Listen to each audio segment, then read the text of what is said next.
Hello guys, welcome back to Aditya Financial Insights. In this video, I will discussing about the Indian IT sector growth outlook 2024 to 2025. तो guys देख सकते हैं कि इसमें top Indian company IT company का जो forecast किया गया था पिछले सेशन में और आने वाले सेशन में आने वाले फाइनेंशियल ईयर में, तो इस पर मैं कुछ डिस्कशन करना चाह रहा हूँ। जैसे कि कुछ प्रीवियस डेटा के अनुसार देखते हैं कि जैसे कि आप देख सकते हैं ये टीसीएस है गाइस। टीसीएस का रेवेन्यू ग्रोथ 2024 के अनुसार 8 से 10% का हुआ है। वही की ग्रोथ एरिया जिसमें कि एआई है, क्लाउड है, बीएफएसआई डिजिटलाइजेशन है। रिस्क सबसे ज्यादा क्या हुआ था, slow down in US and EU demand. तो टीसीएस में ग्रोथ कम होने के कारण एक ये स्लो डाउन हुआ यूएस एंड ईयू में। तो 2025 में भी ये आशा है कि आईटी कंपनी में लगभग की 50% की रेवेन्यू में कमी आएगी, क्योंकि ट्रम्प टैरिफ के कारण देख सकते हैं कि इंडियन आईटी सेक्टर बहुत डाउन पर चल रहा है गाइस। और जिसके कारण कि इंडिया की जितने भी सारे अच्छी कंपनियां टीसीएस, इन्फोसिस, विप्रो, जो कि 50% रेवेन्यू यूएसए से आता था, तो 25% टैरिफ, 26% जो अभी अगेंस्ट रेसिप्रोकल टैरिफ है, जिसके कारण है कि और गिरावटी देखने को मिलेगा। तो यानी 2024 मतलब 2024 फाइनेंशियल 2025 फाइनेंशियल ईयर के अनुसार 2026 का फाइनेंशियल और डाउन होगा, तो जिसके कारण इंडियन कंपनी के आईटी कंपनी के लिए एक बहुत बड़ा सेटबैक देखने को मिलेगा। जैसे कि देख सकते हैं ये टीसीएस का था गाइस। उसी तरह इन्फोसिस का देखते हैं। इन्फोसिस 7 से 9% की ग्रोथ मिली थी पिछले फाइनेंशियल ईयर में। तो इसका की ग्रोथ एरिया था automation, 5G, health care, IT. तो देख सकते हैं हेल्थ केयर में भी आजकल आईटी का बहुत बड़ा स्कोप हो चुका है।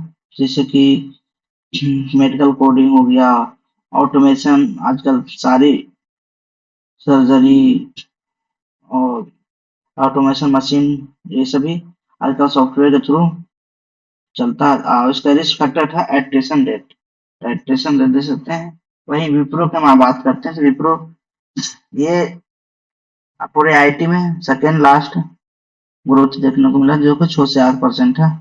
इसमें की मेन एरिया विप्रो के cyber security, IoT and consulting. तो विप्रो ये 3 एरिया में बहुत स्ट्रॉन्ग साबित हुआ था। वहीं रिस्क मार्जिन प्रेशर के कारण थोड़ा सी कमी आई है। वहीं एचसीएल टेक में देख सकते हैं कि 9 से 11% की ग्रोथ देखने को मिली थी। और इसकी स्ट्रॉन्ग एरिया था engineering, research and development, cloud service. तो एचसीएल टेक्नोलॉजी है जो क्लाउड सर्विस पर मेन रूप से फोकस करती है। और जो इसकी रिस्क फैक्टर है उसकी क्लाइंट बजट में कट हुआ था। तो क्लाइंट की बजट कम आने के कारण इसकी भी ग्रोथ देख सकते हैं लगभग 9 से 10 11% है। वहीं टेक महिंद्रा देख सकते हैं, टेक महिंद्रा सबसे कम ग्रोथ दिखे आईटी सेक्टर की कंपनी में। तो ये मेन रूप से देख सकते हैं 5G, मेटावर्स, टेलीकॉम सोल्यूशन, मतलब मेन रूप से ये टेलीकॉम सॉफ्टवेयर पर ही काम करता है। तो जैसे देख सकते हैं रेवेन्यू कंट्रेशन, रेवेन्यू में कंसंट्रेशन होने के कारण रिस्क फैक्टर बनी थी। तो सबसे कम ग्रोथ देखने को मिला है।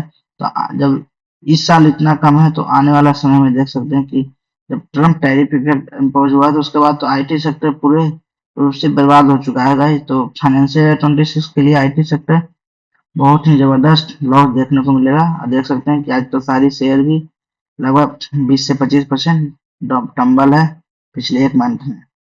लेमन ट्री देख सकते हैं, लेमन ट्री 10 से 12% की ग्रोथ दी है, मतलब सबसे अच्छा ग्रोथ दिया है। और डेटा एनालिटिक्स, एआई, एमएल पर काम कर रहा है। तो ये इनके लिए अच्छा है, मतलब कि दो कंपनी है जो कि एआई पर काम कर रहा है, जैसा कि देखते हैं टीसीएस और लेमन ट्री।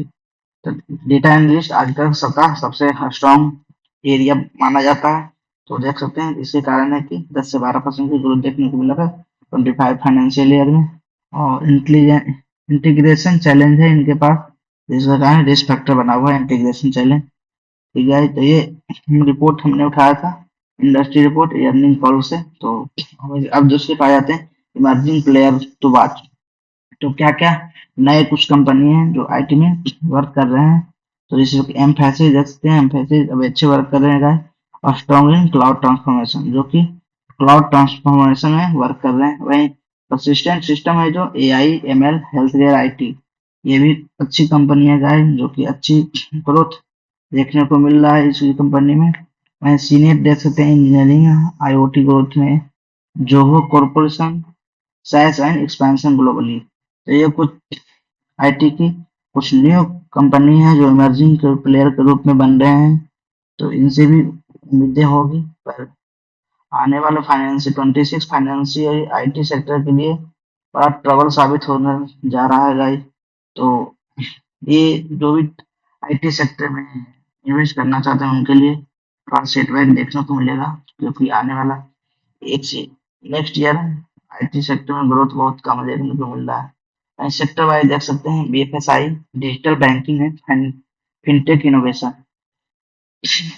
तो किस किस सेक्टर में संभावनाएं हैं, जैसे कि डिजिटल बैंकिंग है, फिनटेक इनोवेशन में है, वही हेल्थ केयर देख सकते हैं। हेल्थ केयर हो गया, AI ड्रिवन डायग्नोस्टिक, ये चार्ट हेल्थ केयर में और बढ़ता जाएगा गाइस। और retailer e commerce omni channel solution, retailer भी अच्छी डिमांड है, तो ये हेल्थ केयर रिटेलर तो बहुत अच्छी डिमांड रहेगी, तो इसमें तो ग्रोथ की संभावना बनी है। और मैन्युफैक्चरिंग में देख सकते हैं इंडस्ट्री 4.0 स्मार्ट फैक्ट्री। तो मैन्युफैक्चरिंग में इंडिया में तो ऐसे भी बहुत हर्डल रहा है, तो मैन्युफैक्चरिंग एक ऐसा यूनिट है जिसमें कि आईटी सेक्टर में उतनी ग्रोथ देखने को मिल नहीं रही है। तो की ग्रोथ ड्रिवन क्या है, देख सकते हैं कि AI एडोप्टेशन। AI अभी सबसे चर्चित टॉपिक है पूरे वर्ल्ड ग्लोबल में। तो AI जनरेटिव AI चैटबॉट अभी सबसे ज्यादा डिमांड लेवल है, क्योंकि देख सकते हैं हर एक कंपनी अपना अपना एक चैटबॉट लाया है। वह क्लाउड माइग्रेशन हावी क्लाउड डिमांड है, and global captive center expanding in India. Global की कुछ कंपनियां जो इंडिया में भी अपना एक्सपैंड करने जा रहे हैं। 5G edge computing roll out, अभी तुम लोग से 5G टेक्नोलॉजी पूरे कंट्री में रोल आउट नहीं है, तो इसमें भी कुछ अच्छी ग्रोथ देखने को मिल सकता है। वही रिस्क क्या क्या है आने वाले समय में, जैसे देख सकते हैं recession fear in US and EU, impact of outsourcing. तो रिसेशन तो है गाइस आईटी सेक्टर में, और यूएस इस वोकल टैरिफ के बाद और आईटी सेक्टर के लिए हर्डल साबित हो रहा है। तो देख सकते हैं और talent war rising wages, data privacy regulation, GDPR, DPDP एक्ट। तो ये डेटा प्राइवेसी रेगुलेशन में चैलेंज आ सकती है। इन्वेस्टमेंट रिकमेंडेशन, तो जैसे देख सकते हैं इन्वेस्टमेंट सबसे बेस्ट होता है लार्ज कैप, उसके बाद मिडिल कैप, उसके बाद स्मॉल कैप। तो देख सकते हैं भाई आजकल तो लार्ज कैप में भी अच्छी टूटने को देखने मिल रहा है, जैसे कि विप्रो 4% 5% आराम से टूट जाते हैं, TCS भी। तो लार्ज कैप में भी बहुत, तो अभी आप अच्छे इन्वेस्टमेंट इन्वेस्टर हैं तो आप अभी आईटी सेक्टर से एक साल आप दूर ही रहें तो अच्छा रहेगा। तो ग्रोथ बहुत कम ही मिल सकता है। तो ये देख सकते हैं लार्ज कैप में TCS कोशिश है स्टेबल ग्रोथ देती है, पर ग्रोथ में कमी आएगी। वहीं मिड कैप में देख सकते हैं lemon tree persistent high growth potential है, लेमन ट्री सबसे ज्यादा दिया था। सैस स्टॉक्स में जो हो फ्रेशवर्क ग्लोबल सस्टेबिलिटी, ये सैस स्टॉक है जिसमें भी जो हो ये अभी इमर्जिंग प्लेयर मार्केट में है गाइस। और हम आ जाते हैं कंक्लूजन में एक्शनेबल इनसाइट का। जैसे कि तो क्या है, Indian IT remains as a reliant sector with 8 to 10% growth in expectation in 2024। तो 2024 के डेटा के अनुसार है कि 8 से 10% ग्रोथ हुई थी, व आने वाले में तो 2024 में 10%, 8 से 10% हुई थी। अब और 5 से 8% की संभावना रही, क्योंकि ट्रम्प टैरिफ के कारण रेवेन्यू में कमी आएगी। तो फोकस और AI first company and cloud enable long term gains. तो ये कुछ था भाई। फिर फुटर देख लेते हैं जिसका नॉट इन्वेस्टमेंट है। तो मैं ये video as a source of knowledge research based है गाइस। तो ये मतलब यहाँ पर कोई इन्वेस्टमेंट एडवाइस नहीं है।